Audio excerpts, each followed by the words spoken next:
This story is really stunning.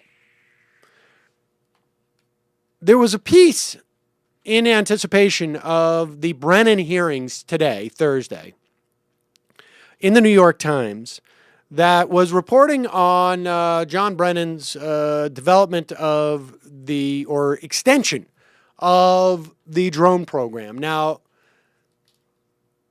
we will get to that question in a moment. But what was really stunning about this is in the course of that piece, it was sort of quietly, not trumpeted, but it was reported that the CIA had established a secret drone base in Saudi Arabia that was different from the drones that were being sent by the military.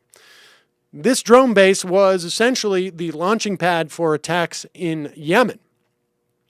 And the reporting of that in the New York Times set off a subsequent report in the Washington Post and a debate within the New York Times because according to a piece by the New York Times ombudswoman or person, the New York Times and the Washington Post and perhaps other news organizations had been sitting on this information that there was a drone base in Saudi Arabia. And apparently, this is according to the managing editor, Dean Backwet, at the New York Times. I may be mispronouncing his name. The government's rationale for asking that the location, the government asked that the location be withheld, was this: revealing it might jeopardize the existence of the base and harm counterterrorism efforts. The Saudis might shut it down because the citizenry would be very upset. We have to balance that concern with reporting the news. Now, this is stunning. This is not analogous to reporting where our troops are in the course of a battlefield. This is not analogous to saying, hey, we've got spies who work in the highest reaches of the Iranian government. No, this is saying that we're going to withhold information because there may be a reaction by either Saudi citizenry or, frankly, American citizenry that would force the government to change its policies.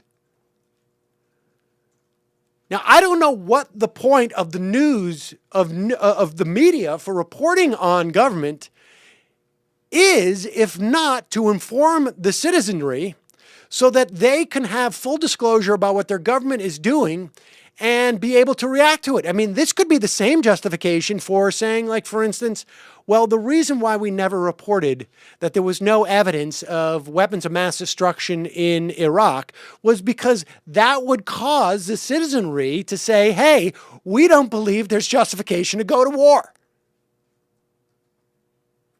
This is a stunning admission.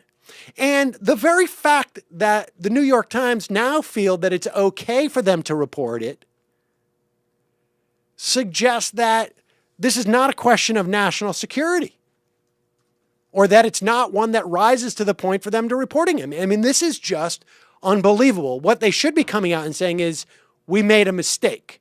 We should have reported this initially. We have reevaluated the handshake that we had with the government, and now we're reporting it. It really is, I mean, if they're not reporting this, if anything, what we need to see out of the New York Times and the Washington Post is a very clear public policy as to what the threshold is for what they're not going to report on behalf of a request by the government. This is a massive failure on their part, and it really is stunning.